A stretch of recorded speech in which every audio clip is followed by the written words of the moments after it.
Hello and a very warm welcome to Middle East Matters. Our top stories from around the region this week. Iran files a complaint against the US to the UN, saying that the rejection of their envoy goes against international law. Coming down from the hills to return to violent hometowns, Iraqi families who have fled the fighting are left with little option as holidaymakers cause rents to rocket where they had taken refuge.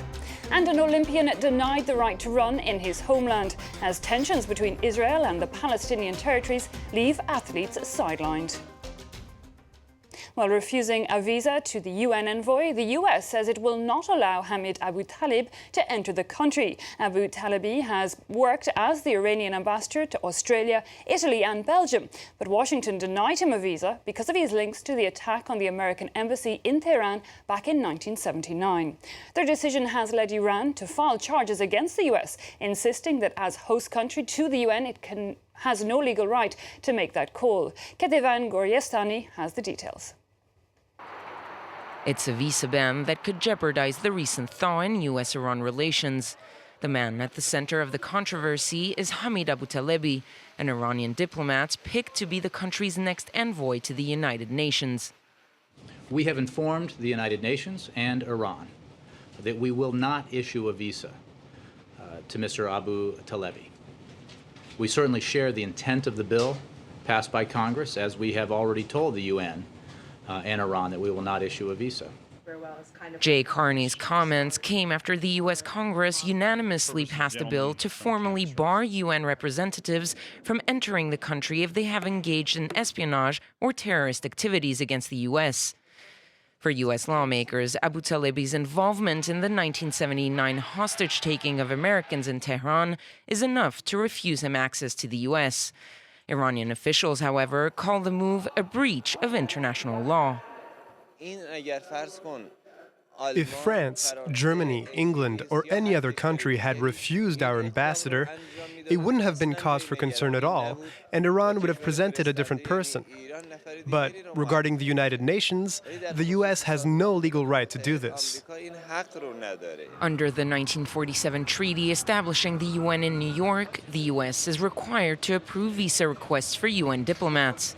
Washington has only denied a visa once in the past. It was in 1988 for then Palestinian Liberation Organization leader Yasser Arafat because of his group's terrorist ties.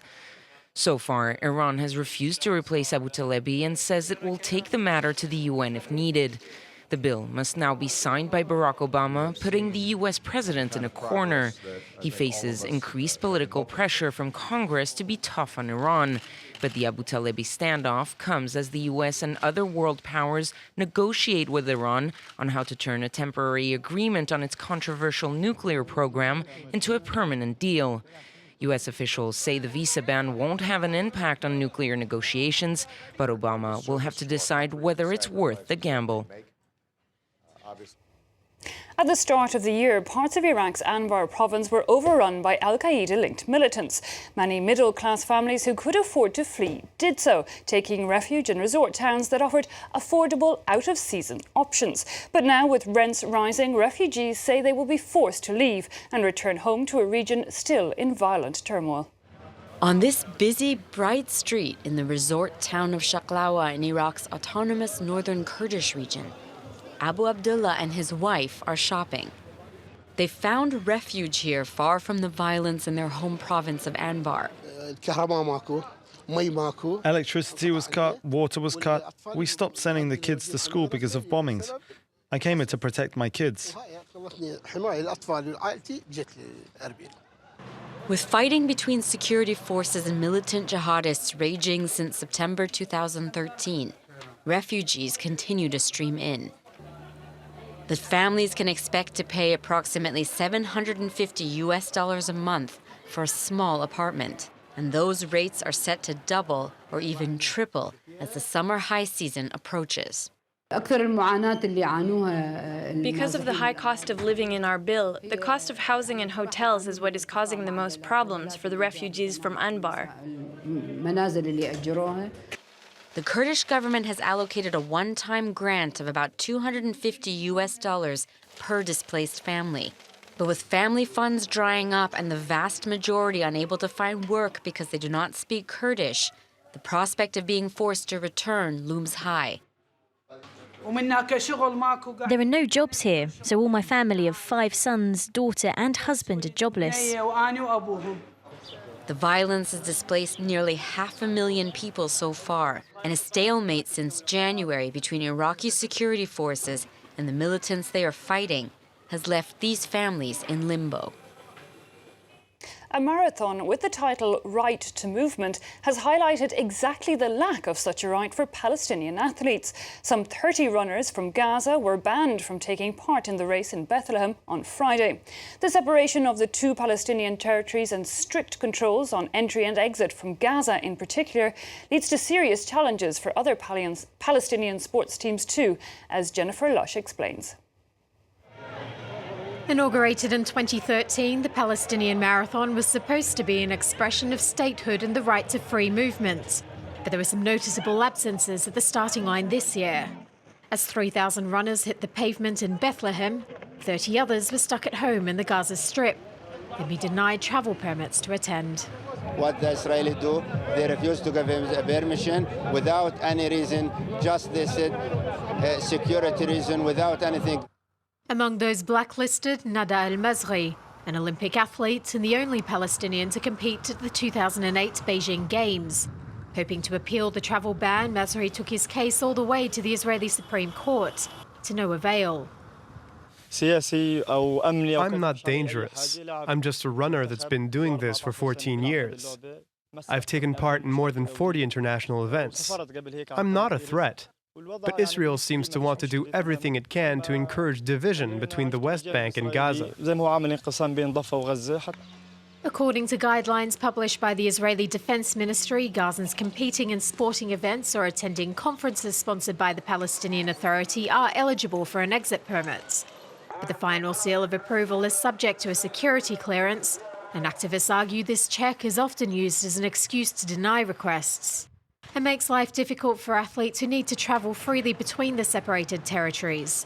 The Palestinian football team, for example, who have some players in Gaza and others in the West Bank, making organising a training session a logistical nightmare.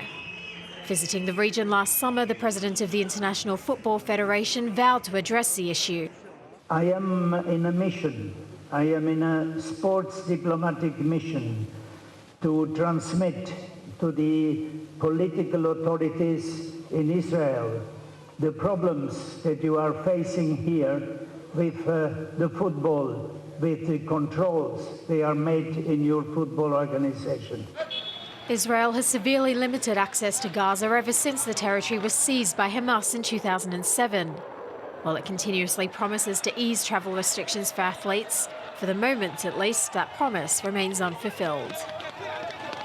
And finally, a story to whet your taste buds. French chefs have been serving up their traditional dishes infused with a pinch of local ingredients from Amman's markets, determined to show Jordanians that French cuisine isn't stuck in its ways. 2 surprising shoppers are scouring through this Amman souk. These French chefs are on the hunt for new flavours.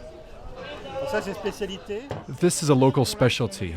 They put these lemons in brine and then dried them under the sun. That's why they turn a black color. Eric Coisel and Philippe Godou are hoping to infuse such spices with more traditional French cuisine when they return home. We're looking to turn it into powder and test it in its natural format. We want to try it with some fish or some meat. We need to analyze the produce and hopefully something will come out of it. The pair are among more than 1,000 food lovers gathered in Jordan for the launch of French Gastronomy Week. At the opening ceremony, chefs and guests alike scramble to get a taste of the dishes and the drinks on offer. The perfect place to make and maintain friendships. I love everything that's made in France. Look, wait a minute. Well, this was a gift from Philippe Godou. It's cheese, a big plate of French cheese.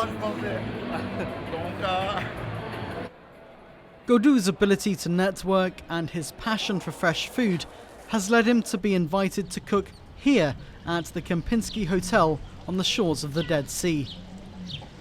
Today, he's working with his team for the first time, and he's setting high standards. In the end, I'm the one who's under pressure tonight. It's my image and also France's image which is under pressure, but I'm confident it'll be okay. Godou is showcasing the local specialties of his hometown, Bordeaux. But there's a problem. He can't use alcohol in keeping with the Muslim country's traditions. So for this dish, I just added some sugar and some vinegar. And the result isn't too bad. Despite having to overcome the language barrier and a new kitchen, it seems Godou has won over the hotel's customers. Tastes as beautiful as it looks, so jump through the camera.